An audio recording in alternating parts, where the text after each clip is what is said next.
All right, Steve, explain to me what you're doing. Measuring the pistons. We're going to measure all of them. Yep. To make sure they're close.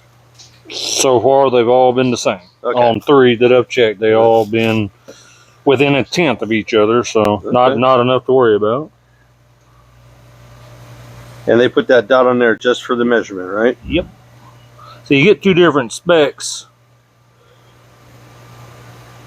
On some stuff, I'll give you 2 different specs if you're setting your clearance off the coating. If they don't have a pad, some of them don't got the little pad, so then, but your clearances will run like a 0 to like maybe a half if you're off the coating. You know what I mean? Gotcha. But since off the window, then we'll have to look in the book, see what they allow, unless you want. They specifically put them on there for measuring with the mic. Okay. Yeah.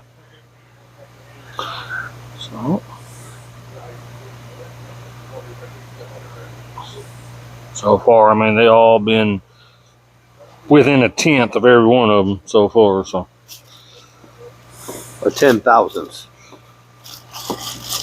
Yeah, 1/10 of 1,000. Yeah. Yeah. Because some people hear that 10th and think 10,000. Oh, you can't have 10,000 worth of clearance. Yeah, exactly. I guess you could. It's gonna be quite noisy. It'd be a nice one to hear run. You know what I mean? Yeah. Till it warms up good. And even then, they still. I know. I've had them. Let's see, from that last one, this was maybe a 1/10, maybe 2/10 smaller than that from the last one, which is still. What would you say? What would you say, just from your experience, is a good 2 10,000ths difference between the whole set? On average, yeah. That's a good number. Well, yeah, 1 to 2 is usually what I see. Okay. From decent now. I'm not saying there ain't some of the cheapest of the cheap stuff out there. I have no idea. So, but just in general, you say from this brand, 1 to 2 10,000ths is about normal for differences in each pistons. Yeah. Oh yeah. And of course, say if you want 2,500 clearance, a 1/10 tighter or a 1/10 looser ain't gonna hurt nothing. You see what I mean? Yeah. No, I got you there. Yeah. You know, now, I understand that. if it's something major, then if it's a couple of thousands different here on one of these, or even a half, then I'm going to start questioning it. You know what I mean? Yeah. No, I got you. What we decided to go. The piston company says 2,000ths over. The book says 4,000, so we decided to go right in the middle at 3. And right now you're checking, and we did. I think we're at about 5.5 or so. We're going to have to take out. Yeah, to get to the goal. And we went to 57 on the cut, so that would make sense. 57, 58 on the cut, so that would make sense. We have to do 5. 3.5, yeah. Take an extra. No, I think the cutter for that actually cuts a little to the tight side. So you said that 3. I think it's. Technically, it's an extra 1,000 tie, you know. Yeah. I just call it 3 because I know I'm good, because you're at least a 3 to maybe 4. You know what I mean? You know, so.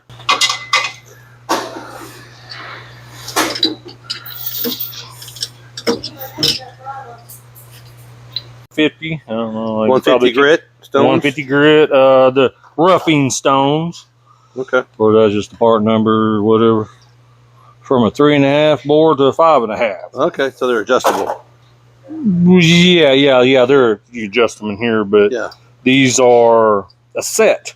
You can't interchange each stone set. I gotcha. Because they're all made to work together. So when you change a set, you got to change the whole.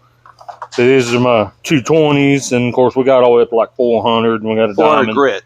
Yeah, we got some diamond brush for like your molly rings. There ain't no ball hole involved with this. When it's done. No. It'll be all stone. Yeah. And that's why you asked me what kind of pistons I'm going to run. If we're going to run just regular cast iron pistons. Rings. The rings. Yeah. So that's the finish that you wanted to know what kind of finish we're putting in the cylinder hones to match the rings. Like your mollies and stuff, they want 400 plus or smoother.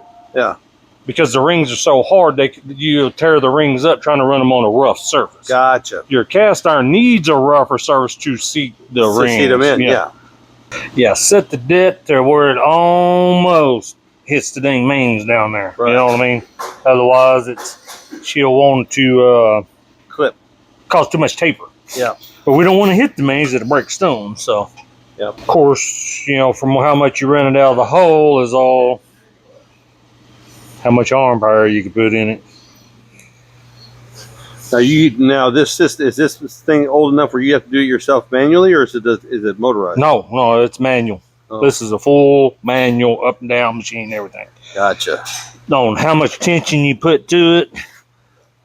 So that's why you told me this is a long process. Yeah. Yep. You do a lot of measuring. Yeah, this is a brand new set of stones, so cut them in a little bit. Yeah. Knock the glaze. I like to do that to kind of help spread the oil around the cylinder. And knock the glaze off the new stones? You know, kind of spread the oil on it, then just how much tension I want on it. So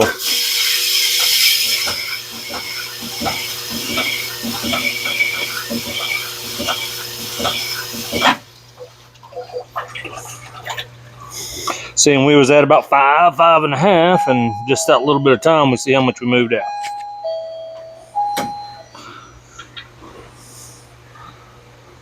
I'm gonna say we knocked about 1,000 out. Just those little hits. Yep. Now you say the way you like doing these is you like going all 4 of them on this side, flip it over, all 4 on that side, and then adjust again. Yeah, I'll always rough them all in. The thing about dingleberries, they will lie to you. Your cylinder looks better with the dingleberry if you got any low spots or because they follow all the if it's out around. Now, because see, if we had a block that's never been bored, we stick it in here with the straight stones, you'll see everything. You'll see everything. Yeah, and that's why when I do it at home, I use the stones to begin with to straighten it out. Straighten. And then that last crosshatch is when it just gets that 5 hits with that dingleberry, and you're done. You know.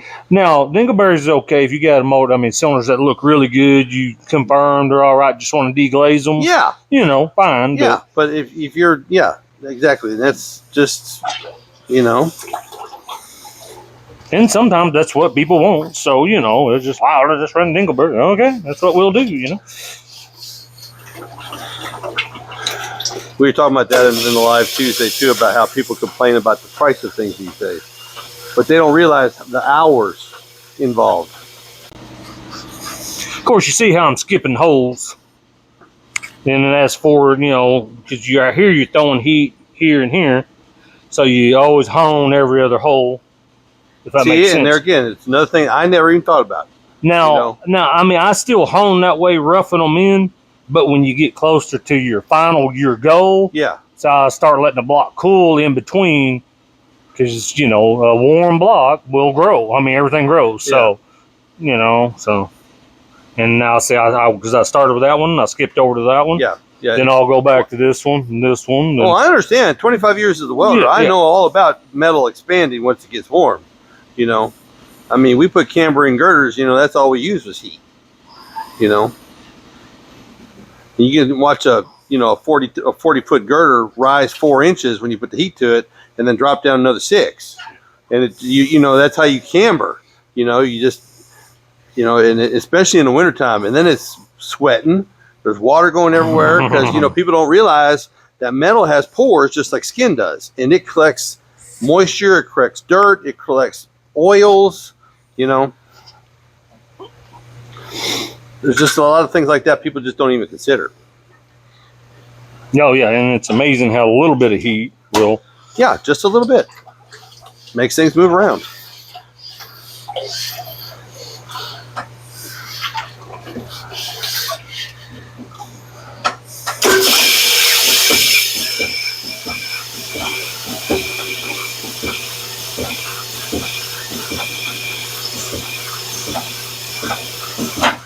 See, you notice I'll stop at the bottom. I'm kind of dwelling it at the bottom of the hole because with this particular machine, it likes to give a little bit of taper at the bottom if you ain't careful. So I'll just automatically dwell to try to keep it all. Right, but that's your experience with the machine. You know what it's going to do. Exactly.